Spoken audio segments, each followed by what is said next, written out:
Arrivederci. Buongiorno. What's up, guys? It's me, Rich. I'm back again with another episode of BTC 2.0. Thank you guys for tuning in. I really appreciate it. The feedback has been phenomenal over the last couple of episodes, and I hope to take the show to a higher and higher standard as I approach 100 creator interviews. It's going to be a lot of fun. I'm having fun. I hope you guys are having fun. This week we got on Elliott Kalan. He writes The Maniac of New York for Aftershock. And guess what? He's also the head writer of the remake. Is it a remake? Is it a reboot? MST3K 3000 on Netflix. He was the head writer of The Daily Show. Really cool and interesting guy. And he was on Jeopardy. He's a New Yorker. What a great dude. What a fun interview. Guys, check it out. All right, guys, welcome to the show. Elliott Kalan. Elliott, how are you today? I'm okay, thank you. It's been a slightly busy morning, but otherwise, things are great. When we're recording this, a new issue of my book Maniac of New York is about to come out, and that's always exciting because I can't wait to see people read it and then tell me either what they liked about it or what I got completely wrong in it. What has that experience been like? Because you kind of touched on something very interesting right now in terms of comics and creators being at the forefront of their own promotions, and also the access to creators is, I think, at an all-time high. And I'm sure you get a kick out of when people tell you how much they love it, but how do you deal with people telling you the opposite of that? Well, I've been very lucky in that I haven't had to deal with too much negativity directed at me. It's mostly been people. If people go out of their way to talk to me, they're usually telling me that they like it. There are very few people who have been like, "Hey, I made an effort to reach out to you to tell you I didn't like this thing that you did," which I think is partly the benefit of doing something that's not a character that people grew up with and have very strong pre-existing feelings about. But it's always really wonderful when people say, they go out of their way to say like, "Hey, I like this. So anyone watching this, if you liked something I did, feel free to get in touch with me and tell me." I certainly don't mind getting positive feedback. And to be honest, there's a part of me I don't love that needs the positive reinforcement of others to recognize that I exist in the world. So it's super helpful. It reminds me that I exist as a person. So keep doing that. I think we all kind of, especially if like you're doing a podcast or you're writing or you're doing anything creative, you kind of want a little bit of that validation. Not so much that your life depends on it, but just like, that little endorphin rush of like, oh, that guy liked my stuff. That's pretty cool. Yeah. It's like, I am a person that does things that are somewhat worthwhile. It's like there's a panel in a book I wrote for Marvel called Spider-Man and the X-Men. Yes. There's a panel where Sauron's talking to Spider-Man about wanting to turn people into dinosaurs, and that is now, people send that to me all the time when it when someone uses it to describe Elon Musk or Jeff Bezos basically, and they'll attach me to it like, "Hey, look at this thing," and I'm like, "Yeah, that shows that someone looked at a thing that I did. That's great. I like that." And that came out, I want to say like 6 years ago, your run on Spider-Man and the X-Men. And that I was actually going to bring that up later too, because I'm sure you get it sent to you a lot. Obviously you wrote it, but I have buddies who are super into comics, and like my brother, for example, somebody will text me that panel at least, like I'll get it at least like 3 times a year from like different people, who are like, "Oh, did you see this?" And I'm like, "Yes, I'm an avid reader of comic books," like it's like, I'm aware of it. I mean, there's a certain amount of that when people send it to me where they're like, "Somebody looked at your thing," and I'm like, "Thank you. Yeah, that's I appreciate. I know people do that, but it's still nice to find out. I think it's exciting when something you've done becomes like a shorthand that people use, and in a way that is not against the meaning that you originally had in it. It would be terrible if people were like using it for purposes that I totally disagreed with, and I was like, no. But at the same time, there's part of me that's like, oh, a lot more people have seen this as a meme than like read it as a book. I hope one of them picked the book up out of curiosity. I would think so. I would think somebody would look at that and be like, "Oh, I kind of want to see where this went," or like, how did we get here with Spider-Man and Sauron? I hope so. And because Stegoron doesn't even appear in that panel, and he's such an important part of that story. Yeah. There's a lot of great dinosaur men in the Marvel universe. Oh, for sure. And also like that run, those issues kind of like, I always look at that stuff with that new cast of like X-Men characters, that newish cast, and for the life of me, I've always wanted to see like a really good Glob Herman cosplay, which I've never seen it in my life. And I'm like, every time I go to a convention, I'm like, today's it. Today's the day. I really want to see That's this. a difficult one. That's a hard one to pull. I mean, I would love to see it too, but that's a hard one to pull off. You're asking for, here's how you'd have to do it in 2 stages. Mhm, First, you'd have the body costume of Guts and things like that. Like, mhm. what's the guy who used to dress up like that to teach kids about nutrition? Mr. Goodbody. Mr. Goodbody. You'd have that, and then on top of that, you'd have to have like an inflatable see-through thing. And I don't know how you would breathe through that. If someone can figure it out, then especially because depending on which artist draws Glob, he is either more or less puffy, and there's more or less glob between him and the outside world. So, okay, somebody's got to do it. That's the challenge you're thrown down. And if anyone does it, please, if you get pictures of it, send them to me. Oh, I really appreciate absolutely. that. Absolutely.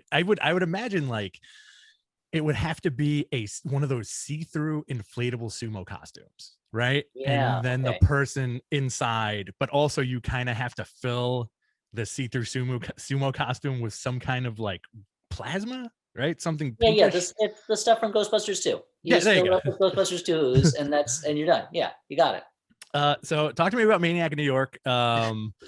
Fantastic book. Thank you. Really, really digging it. You know, I'm a New Yorker, grew up in New York. I think you're a New Yorker as well. Originally. I lived in New York most of my life, but I grew up in New Jersey. So if I call myself a New Mhm. Yorker, there's always a part of me that's like, that's not true. You're really from New Jersey. Like, don't Well, tell people you're from New York. But I'm like, I grew up, it was like a half hour by train. Like I was in and out of New York all the time. I lived there more of my life than I lived in New Jersey. But really at heart, you can't call yourself that because you're from New Jersey. So I'll call myself a New York area guy. okay, like a tri-state area, New York area guy. It's funny with Yeah. the New York City quote unquote imposter syndrome that happens, but I also meet people who have lived here for like a month and they're like, "Oh, I'm a New Yorker now," and I'm like, "Cool, Yeah. that's cool, dude. Like whatever you got to do." Well, I um, think it's Colson Whitehead, I think, who said that you're a New Yorker the first time you can point to a business and say, I remember it was there before that business was there. Like anytime you can point to something and say, like, that bank, that used to be a diner, then you're a New Yorker instantly. Maybe it happened the day you got there, but yeah, right. that still counts. Like last week, that was a bank. It was, I've only been here for 2 weeks, but let me tell you, I'm a New Yorker through Let me through tell you, and through. I remember when that was a shoe store. Now it's a cell phone store. All right, you're a New Yorker now. You have the accent and everything. So, Maniac in New York takes place in New York. It is about a murderer, like an unstoppable murderer, which I think was the selling point when I picked it up on previews. Like sight unseen. I'm like, oh, this takes place in New York. It's about an unstoppable murderer. This is whatever. This is great. Let me order. And you know what? Fantastic book. I'm a sucker for like a variety of like first issues. To like Mhm. kind of dip my toe in everything. Lifelong comic fan and all that, but super solid. I immediately after done reading it, I was like, man, I really want to read the next one.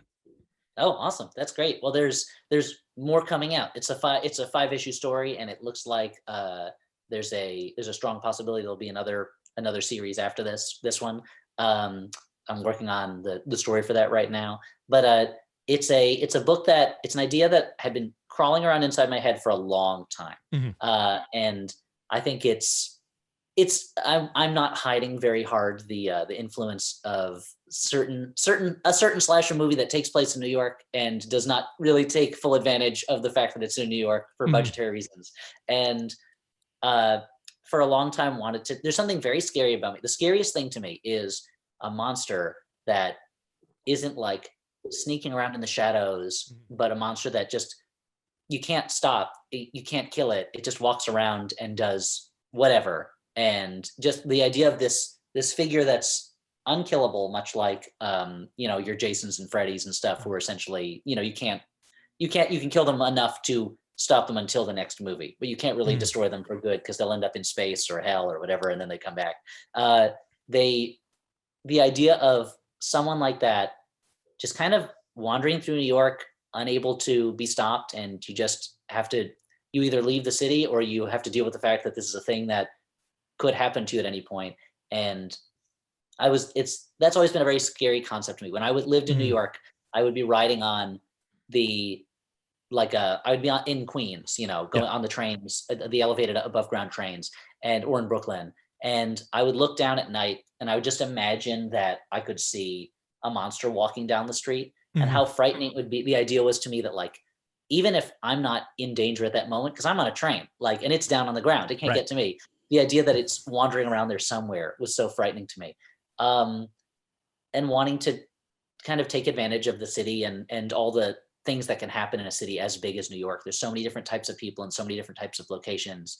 And um, and for a while it was trying to figure out what is the purpose of this story that justifies me inventing a lot of people so that I can have them murdered by this killer, and wanting to eventually write a story about how people are get very complacent and it's very easy for them to ignore a problem or just work their lives around a problem Mhm. rather than solving it. That it's easier to accept a problem as a part of your life than it is to make the effort to solve it.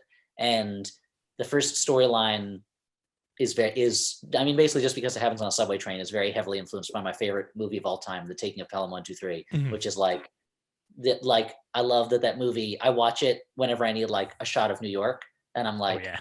oh, I got to be in New York for a minute. I just got to be inside this transit police hub Mhm. with Walter Matthau and Jerry Stiller, and like sitting on a train. And it's so funny because the movie is from 1974, Yeah. and I'd be watching it and I'd be like, I think those trains are still in operation. Like, I recognize those seats. This is not. I mean, although actually, I guess that model has been changed since then. Mhm. You should interrupt now because there's no reason for me to go in about the different models of subway train that have been in and out, been on that line since then. Well, it just so happens I have a no, I'm kidding. So I I think you kind of nail it too. I feel like I'm assuming we're in the same kind of age group, like I'll be 40 this year. I grew up in New York Me too. during Same thing. cool. Yeah. Happy early birthday. But You too. Yeah. like we're in the same age group, and I think I still have this vivid fascination with taking the subway into the city, and I'm a Queens guy, so I had to take the subway everywhere, and Hmm. I remember just being a kid in the 80s and being equally fascinated. Like you got to see all the graffiti on the trains and all this stuff, but Hmm. also like equally terrified. I feel like nobody really gets how crime ridden New York was from like like that mid to late 70s to like that mid to late 80s era, where anything could happen. Crime was like skyrocketing, like the Times Square was in shambles. The city was like just almost like a cesspool, and you pointing out the Taking of Pelham 123, I agree with you. Like, there's certain stuff that's made in the 70s that takes place in the city in New York where you're like, oh, this is it. Like, this is, even if it's before our time, it hits it kind of gives you like that little buzzer in your brain where you're like, this is what New York is.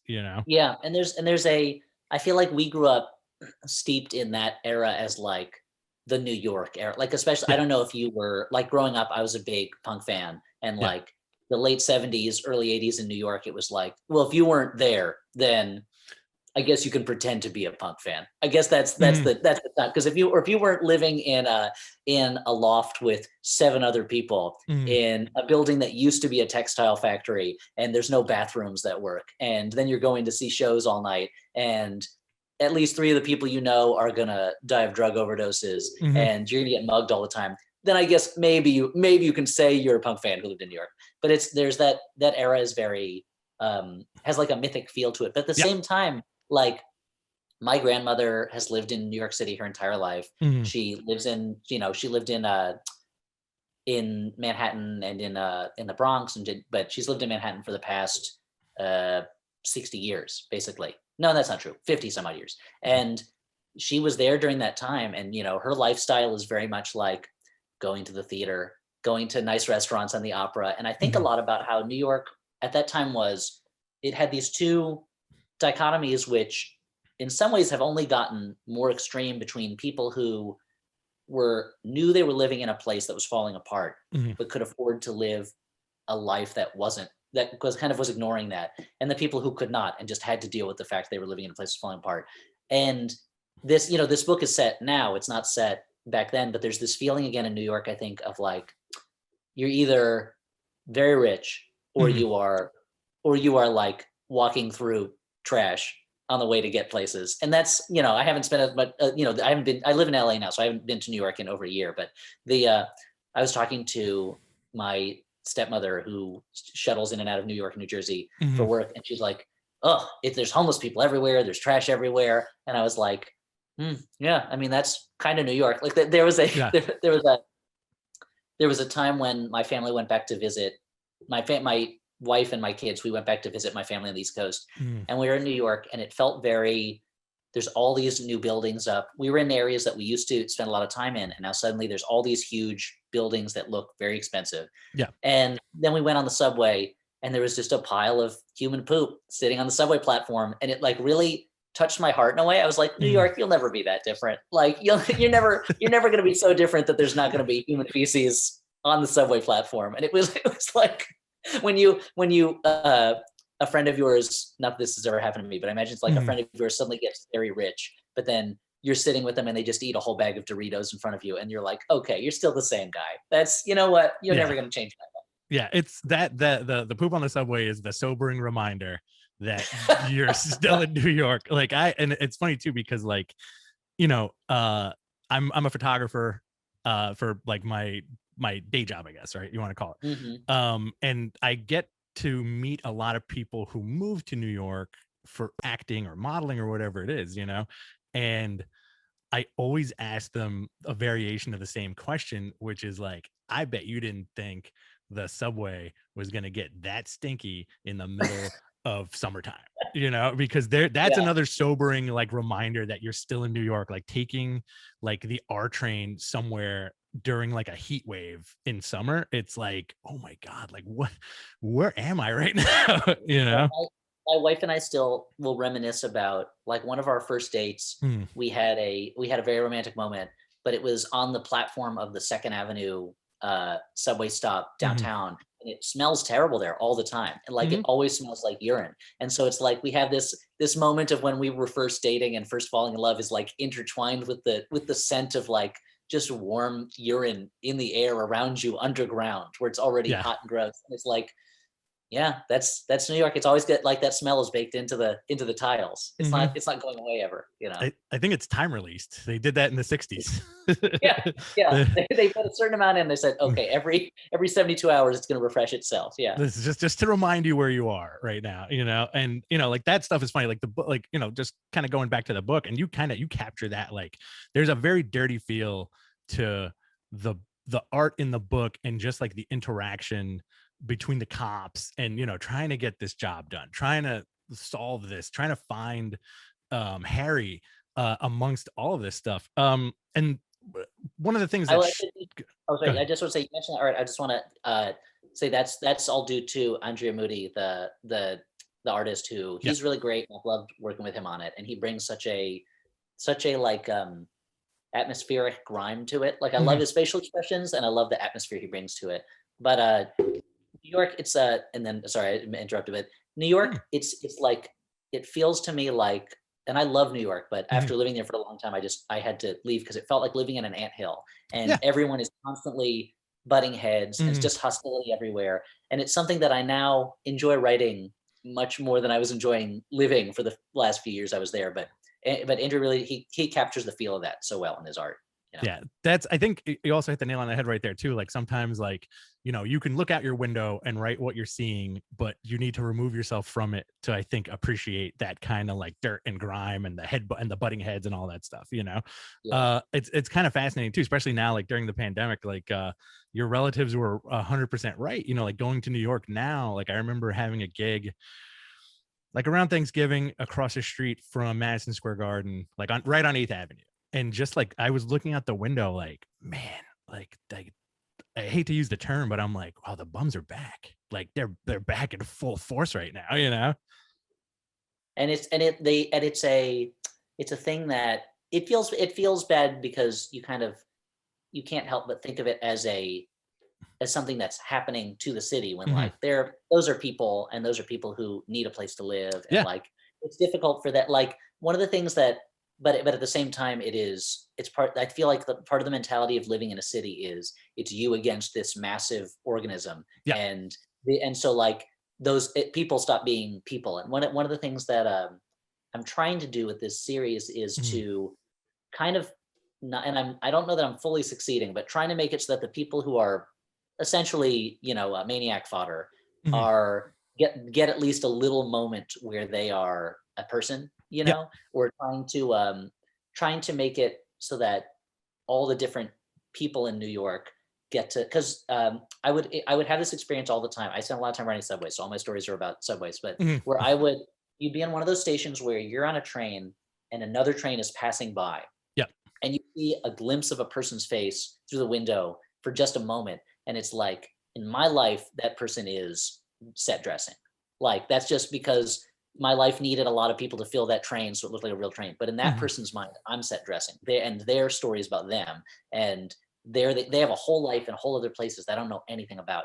And so trying to have kind of capture that feeling of like, when you're in a city, everyone in a Mhm. city is a person who has their own life going on, and it's so easy to forget that, especially when you Mhm. are writing or reading fiction, because it's like, well, I need someone for this murderer to kill, so Mhm. I gotta have people for them to kill, but trying to not not just present them as, bodies, but instead as people who are there and actually living this. Because yeah, you don't it's like you feel that part of yourself in a city, just being like, just looking at a big group of people and just thinking Mhm. like crowd, and forgetting that they're all individuals. But in the end, the name of the game in this type of series is that they're all gonna get killed by this murderer. So Mhm. so they only get that brief moment of their lives before it's sadly snuffed out. Well, you did that. You brought up an excellent point with kind of like getting a quick feel for who these people are, and I think in issue number 2, you did a great job of that in the subway car, right? Where Mhm. you kind of gave everybody like a little, not like an origin story, but you gave everybody like a little so and so's on the way here. This guy does this guy does that, and I think that's also fascinating, and that does come from riding the subway and kind of just looking at your surroundings, not making eye contact with anybody, but Oh, no, also being you like, gotta find that one. It's like you've gotta find that one point in space that nobody else's eyes are yeah. pointing at. It's this higher calculus mathematics that everyone, or geometry that everyone has to do instinctually? Oh, absolutely. If I God forbid, if I do ever make contact with somebody on the subway, I go, "Oh crap," and then I'll move to the next car. Just just in case, just in case, you know. Um, but there is that like that kinetic feeling of riding a subway car and then kind of sitting down and going, "Oh, I wonder what that guy's doing. I wonder what Yeah. where that woman's going. Like, I wonder where she lives. I wonder, et cetera, et cetera." And I know it's not a judgy thing. It's just a curiosity thing, Oh, yeah, you just know. your curiosity about other human beings, and Mhm. I miss a lot of that because now living in Los Angeles, I'm in my car all the time, and when you're driving, other people are not other people, they're cars, Mhm. and it's like, even if I catch a glimpse of somebody through their window of their car, to me, they're a car that I need to get around. And the special thing about more packed together cities, and LA has this, but it's just the system is not so Mhm. easy to use in the part of the city I live in, is that when you're using, unless in New York, unless you are real wealthy, you're going to use the subway. Yeah. And so people of all different kinds going to all different places end up packed in those metal tubes together. And it's just a great way to, um, yeah, to wonder about the people around you and to notice the people around you. Even though, like you said, you can never look directly at them. You can't make eye Right. contact. You kind of have to like and scan with this 1,000-yard stare as if you're looking in between the molecules of the car, Mhm. but like, but just to see like, oh, these are people who, if I just was in the narrow track of my life, I would not encounter, but I get to Yeah. be with them in this space. And so, yeah, that page in issue 2 was very much like me trying to say, this is the variety of people that are all happen to be riding this train. They all have their own lives and think they're all riding that train for a reason. They're going to Mhm. places. They're coming from places. And the tragedy of it is that they're now just going to be the numbers of dead, and that as this monster just walks his way up and down that car, killing Yeah. everybody. But giving them that moment to remind people like, no, no, no, these are people, especially, we're living in, I started writing this a couple years ago and then stumbled into this time when we had a major national crisis that for a Yeah. long time people were trying to ignore. And just remembering that, like, anytime there's a number of people, each one of those people it's all made up of ones. It's all made up of Mhm. individual humans. It's something that is easy to forget. So I guess I did my part. I wrote that one page in that one comic book. So I don't know what else to tell everybody. Come on, you got to do the rest for yourselves. So how did you get hooked up with Aftershock? Were you looking, was the story in the book done and you were looking for a company, or how did that come about, that relationship? This is a story that I had been trying to find the right form for a while. And for Mhm. a while I was going to try to write it as a novel at one point, which I don't think would have worked. And then I was like, maybe I should try to develop it as a show, because I mostly work in television. But this is the boring part of the story. Is my managers at Artists First, these great guys, Tucker Voorhees and Evan Kavik, they just said, there's this comic book publisher that we think would be interested in doing the kinds of things that you're interested in doing, and introduced me to them. And I met up with Lee Kramer, who's one of the heads of the company, Mhm. or maybe the head of the company. I don't know what the hierarchy is like over there. And we met up and I told him this idea, and I said, this is an idea I've had in my head for a long time. And he was like, I love it. I let you write it up. Let's talk Mhm. about it. And they've just been super supportive from day one.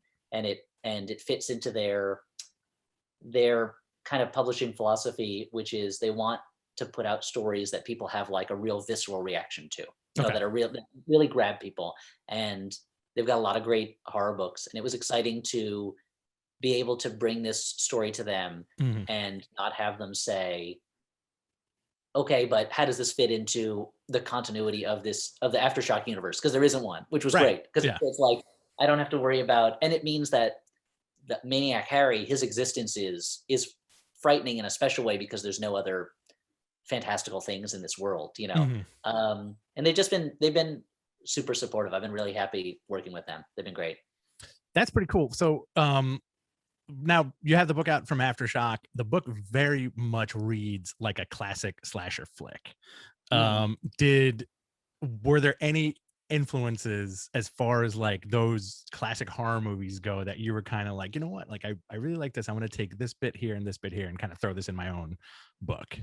Nothing that I mean, there's a fair amount of my take on Jason in Okay. there. He wears a mask, and and there's a mention that you'll see that he first in a issue 4, I think it is. You'll see a flashback to when he and the character Gina first encountered each other, which was Mhm. at a summer camp. And but it's almost like instead of consciously picking specific things, it was like I've seen these movies. It's been a while since I've seen them. What's the version of them that lives in my mind? And I know it's not going to be accurate entirely to the original movies, and I don't Mhm. want it to be. But what is the? This is going to sound very pretentious, but what's the slasher? Like what's the amalgam of all these other slashers that exists Mhm. in my mind as the primeval idea of a slasher, and just working with it that way. But there's definitely a certain amount of, there's two kinds of slashers. There's like the silent lumbering monster like Mhm. Jason or Leatherface, and then there's the quippy one like Freddy or Chop Top from Yeah. the Chainsaw Massacre movies. And Mhm. it's like I didn't want to do quippy. Yeah. So in my mind, it's like, okay, what is this uh almost animalistic, lumbering thing? And Mhm. how can I work with him? And what kind of scares do I remember from these movies that I can try to harness in some way? But honestly, I just finished reading Steve Gerber's original run of Man Thing, and Okay. I'm like, well, there's a lot of Man Thing in this that I didn't even realize. Like, if anything, he's more Man Thing than Jason at a certain point. So That's fun. That's fun. And also, like I do want to mention, like, I feel like, I'm kind of glad you went the route of like, if the character was quippy, it would have taken it out. It would have taken me out of the book, me personally, just because yeah, I feel like it's not a complaint. It's just I feel like there's too much quippy in comics now. Like not everything has to be like the Avengers movie. There doesn't have to be funny asides for every single scene that a character's in. well, it's something that I agree with you, and it's something that Mhm. was when it first started up was very refreshing. Yes, You know, to have absolutely. books that didn't, because growing up, when we grew up, I feel like all the books took themselves super seriously, Oh, and 100%. and especially in the '90s, there was a time when comics had the least reason to take themselves seriously. They were Yeah. like, we're art now. Anyway, here's Mhm. part 47 of Do Maximum Kang again. Like Yeah. this, and the but now, and so it was like I remember a character like Deadpool seeming like Yeah. such a breath of fresh air, and Spider-Man always being that way, even though Mhm. he's always sad inside, even though he's quippy on the outside. But it definitely anytime something becomes the major mode as Yeah. opposed to a side thing, it starts feeling tired, and I find myself really wanting to read like a real spooky Doctor Strange comic as opposed to like Yes. Doctor Strange is a quippy character. And so I've been reading a lot of like 70s Doctor Strange where he's if anything too mystical and the prose is super purpley and it's like Yeah. but I'm loving it because it's like, oh, I don't see a lot of this in the comics I read right, the superhero comics at least that I read right now. Like I get Yeah. a lot of quip. And one of the I was real disappointed in many ways with the second Avengers movie, but that they Mhm. made Ultron a quippy character. Was like, no, Ultron's whole thing is that he's totally humorless. He has no sense of humor. That's why he's scary. He has no Yeah. self-consciousness. Like once a character is telling jokes, then they have a certain amount of self-knowledge and self-consciousness. Mhm. And then you start to wonder, well, where does this person get their clothes? Like, like what do they eat? Like, do they have to use the bathroom? But if a character doesn't do that and takes itself seriously, then it's like, okay, I can forget that this, like with Maniac Harry, it's like, I don't want people wondering where he got his coat and his pants from, like, Right. or whether he has to eat or use the bathroom or something. Like it's, so if he's just a force, Mhm. then people can just focus on that, It's just a but it'll force of go the other nature. way. Someday we'll have comics again that are too serious. And then there's going to Oh yeah. be and then Squirrel Girl's going to come back and we're going to be like, oh, thank goodness. or they or you could Squirrel Girl comes back in like some kind of like insane Dark Knight Return style where it's just like over the top serious, you know. Very serious, super serious. Yeah. I it's kind of funny too because like that's like the peaks and valleys of comics too. Like right now, like I think I say this all the time on the show and like to my friends where it's like comics now are an embarrassment of riches. There's so much good stuff out there. Like my weekly stack is very tremendous, but you're also right. You know, like a lot, like I think after Bendis took over New Avengers, the general, like years and years ago, the general idea was like, oh, we can quip now. It's not just Deadpool, it's everybody. Great, you know, and that kind of became like the according people were writing accordingly, at least for like Marvel and DC. But indie books, I think, maintain their self of like, you know, like not creative freedom, but there's that. And there's also like, well, I kind of want to write this way and in that style, etc. I'm gonna Yeah, ask I you think go ahead. there's a sorry, that I'll say real quick that also like there's a big influence, there's a big movie influence on comics now. Yeah. A lot of Mhm. comics are written like they would appear in a movie, and Maniac is certainly similar in that way. Although I have third person narration in it, which I Yeah. never got to use at Marvel, and I always wanted to because I love it. Mhm. Um, Yeah, but for sure. it's but you see like movies are like that. Each scene Mhm. has like it's like something happened. What is it? Quip. Next scene. We'll find Mhm. out something else. And so you see a lot of comics like that, and it's certainly in superhero comics. But you're right. In independent comics, there's such a bewildering variety of stuff. Like there's so much great stuff coming out today. Yeah, there really, really is. I think, you know, like part of it is like, you know, maybe that's like the silver lining of the pandemic where people just got like hard to work on their own stuff. And like now we're getting like the fruits of that labor. I'm going to shift it a little bit. I got two more questions for you and then we'll get you Sure, out of let's here. shift. Shift it Uh, out of here. Jeopardy. Talk to me about your Jeopardy appearance. So I was a contestant on Jeopardy Uh-huh.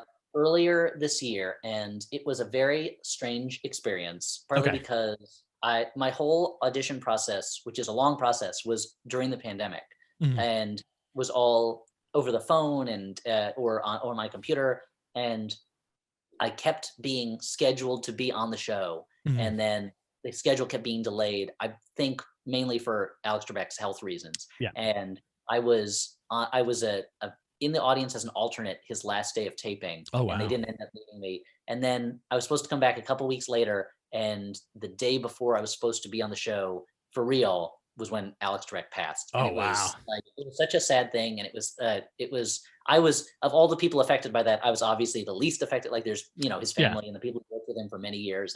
But then so I finally got to be on Mhm. when Ken Jennings was hosting, and it was a really exciting experience and a really fun experience. Mhm. But I said to my wife beforehand, I was like, I think I'm gonna do well as long as I have as long as I can, the three things don't happen. One, I can handle the buzzers and get the timing right. Mhm. Two, I'm not up against somebody who's just like a monster on the buzzer. Yeah. And three, I don't get a geography Final Jeopardy. And then Ooh. all three of those things happened, and I was like, no. And I really had so much trouble with the buzzer, and there was a daily double question about Fiddler on the Roof, which is a very important musical in my family, and I didn't get to answer it. And so there was a bunch of things that like I had to I did okay, but I had to like come to terms with the fact that like what things can I control? I can't control the categories or the other contestants, or it was a really fun experience, but I walked in there being like, well, of course I'm going to dominate this. And it was a very humbling experience to be like, oh boy, like this is, and then the guy who won, who ended up being champion a number of days in a row, he was doing an interview and he was like, oh yeah, well, a friend of mine got like a buzzer set that's like the one in Jeopardy, and I practiced with that. And I was like, well, that guy deserves to win then, because I did not go that. Like, I certainly practiced a lot, but I didn't go the distance. And it made me remember, anything I do, I have to do 100%, because then I can't feel bad about myself afterwards. But with this one, it was like, I should have done it. I should have gotten fake buzzers. But overall, it was something I'd always wanted to do, and it was super fun. And really the only real issue is that like it goes by real fast. You know, you're out there playing the game and there's maybe like 15 minutes of gameplay, you know, maybe 18 minutes. And so before you know it, it's over, and you're like, how did I get a geography question for Final Jeopardy? Why? Like but it was super fun, and everyone there was really nice. It was just a really pleasant, comfortable place to be, and they were also welcoming, and you got the feeling that everybody there likes working there and wants the contestants to do really well and come off their best. It's a show that wants the contestants to look good and to look smart, and that was really great, you know.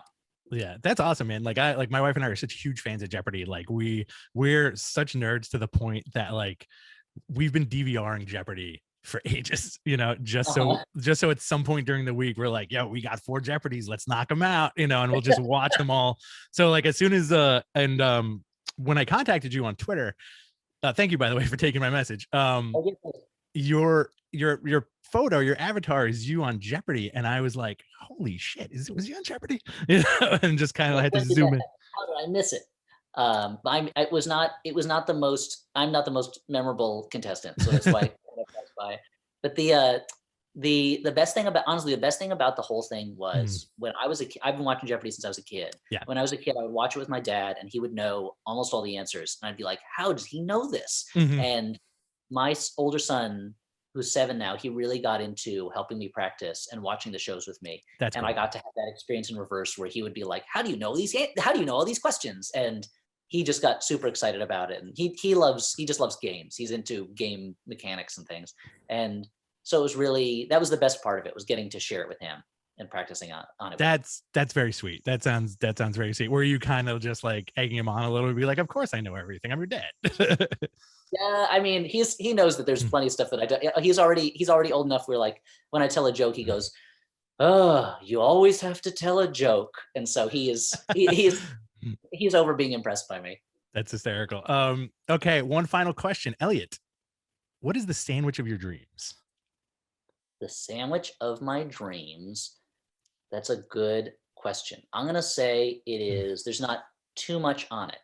But so when I was growing up, the thing that I liked to eat most on sandwiches was Hebrew National beef salami. It's the best of the salamis as far as I'm concerned. Other salami, and it tastes different from other salamis, and even other beef salamis, even other kosher beef salamis. And I think, and so it would have that on it. It's every now and then Hebrew National has some kind of problem with its distribution chain, and it's hard to get for a little bit. And so it has to have that on it. This is gonna be the stinkiest sandwich. It'd probably be that and like pickles and like probably caramelized onions, maybe. Like it would just be like just stuff that after I took a bite, I'm sure my wife would make me go brush my teeth, because she does not want to kiss me after I eat a salami and onions and pickle sandwich. But I think that's what it would have on it. Yeah. That's a good sandwich.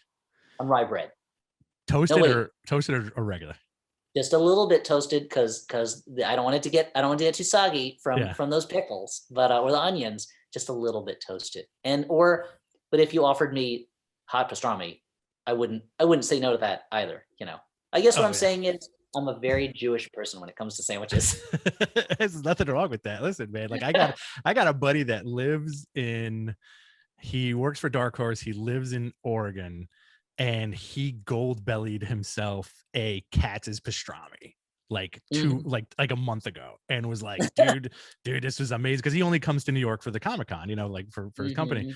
And he's like obsessed with it. And I was like, how'd it go? He was like, dude, it was amazing. This is the greatest thing in the world. This pastrami is awesome. I have like enough for like 4 sandwiches like later on. I'm like, oh, so good. Good. One of the best gifts I ever got was recently at the end of last year. My dad, my stepmom sent us this big box from Katz's, and it was like enough food for probably like a party. Yeah. And we just ate through that meat and everything for a while. It was so good. I miss it already. They should send me another one. It's the best. It's the best. Elliott, where could everybody find you? I am on Twitter at Elliott Kalan, ELLIOTTKALAN. And otherwise, I don't have much of a social media presence, but I co-host a podcast called The Flophouse. That's on the Maximum Fun Network. It's a bad movie podcast, but mostly it's a bunch of nonsense. I did an episode not too long ago where it was me for 40 minutes in my famous character as Tom Brokaw Dune fan, just talking about Dune in a Tom Brokaw voice. So check that out. And please, if you aren't picking up Maniac of New York, by the time this episode comes out, I think issue 4 may be out in the stores. But if you have been reading it, thank you so much. I appreciate it. And if you haven't, please check it out. I'm really proud of the way it's come out. Oh boy, Elliott, thank you so much for coming on. I really appreciate it. I'll talk to you soon, man. Thank you so much for having me. Thanks. Absolutely. What a fun interview. I could have probably talked to him for hours, but guess what? A creator like him, super busy dude. You know, he was generous. He was generous enough to give me a few minutes of his time so we can talk about comics, the New York City subway system, and Maniac in New York as well. Guys, moving on to some news. Well, actually, not really news, but like DC announced this week that, you know, for an upcoming Superman flick, they're going to do like a black Superman, which I think is awesome. And it's going to have a black director, which I think is awesome too. Guess what? My 2 picks for Superman, Michael B. Jordan, the actor, and Idris Elba. That's a line from Hobbs and Shaw. He said he was black Superman. Why not? I think that would be cool as F. My books of the week this week are Heroes Reborn from Marvel. Jason Aaron, Ed McGuinness, Mark Morales, Matthew Wilson put out a fantastic and fun book. I love it. It's kind of like a riff on the original Heroes Reborn from many years ago when Marvel kind of did their soft relaunch of like a ton of titles. So like for 90s kids like me, I feel like it brings back a lot of memories, maybe not so fond for some people. Really wacky, awesome book. You guys got to see what happens to Dr. Doom in this.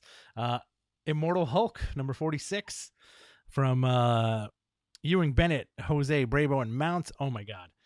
I love this comic book so much. Immortal Hulk has been one of my favorite Marvel books to read. It always makes it to the top of my stack. Every issue is stunning. In this issue, we see like a returned angry Hulk taking on the UFOs. The last issue, the UFOs thought they beat him, but it turns out that he still got some anger inside him, and he demolishes the entire team. Spoiler alert, sorry. But you know, I love this issue. I love this comic so much that I would love to see some kind of live action Disney show, HBO show, Netflix show, just on this run of the Hulk. You know, it's so horrific, but it's also very splendid. It's horrific in its splendor and splendiferous in its horrendousness, if you get my meaning. Batman 108 also came out this week. Another fun book, man. Like Tinian Jimenez and Mori put this book out, and Tinian's run on Batman is tremendous. I really, really enjoy it. I'll be the first to say I was not a fan of his like stuff on Justice League and like the co-writing stuff on Justice League. But listen, man, like this Batman run is tremendous. Really, really digging it. The art is phenomenal. Everything about this book works on so many levels. You know, it's a really interesting side of Batman that we either have not seen before or may not have seen for quite some time. I want to give like a honorable shout out to Eden, the one shot from Aftershock from Cullen Bunn, Dalibor Talajic, Valentina Brisky, and Marshall Dillon. Guess which one of those names was the hardest to figure out to pronounce. Really cool, fun horror one shot. I think Cullen Bunn doing horror is a very cool thing, and I'm glad, you know, he's got so many books out. It's crazy. And last but not least, oh boy, Barry Windsor Smith, Monsters. His hardcover came out from Fantagraphics Books this week, And good Lord, what a tome. It's gorgeous. If you like monsters and horror, then I suggest to pick it up. It is a book and a half. This thing is gigantic. That being said, I hope you guys are enjoying the weather. Get your vaccines, get those nanobots injected into your veins so we can all hang out at a barbecue this year. And don't forget to gently feather that like button. Feather that subscribe button. You can see this on YouTube every Saturday at about 10 in the morning on the channel BTC Rich X. That's my channel. That's me. And you can follow me on Twitter at BTC Rich. Listen, guys, I'll talk to you next week. Next week, we got another great guest in Phil Hester. How cool is that? And listen, we're going to have some more fun stuff for you. I say that every week, and we're not going to let up. Listen, once I hit 3,000 Twitter followers, I'm doing a sweet-ass giveaway. And I think I may work it in. Like, if you watch the show or, you tweet about something about Behind the Counter 2.0, BTC 2.0, you're going to be entered to win. I got to still figure that out because I want it to be random, but I also want this comic book care package that I'm putting together. I want it to go to somebody who not only would appreciate it, but is not going to like divvy up the stuff and resell it on eBay because I'm going to throw in some pretty cool stuff. All right, guys, I'll talk to you next week. Love you all. Mwah. Be safe out there.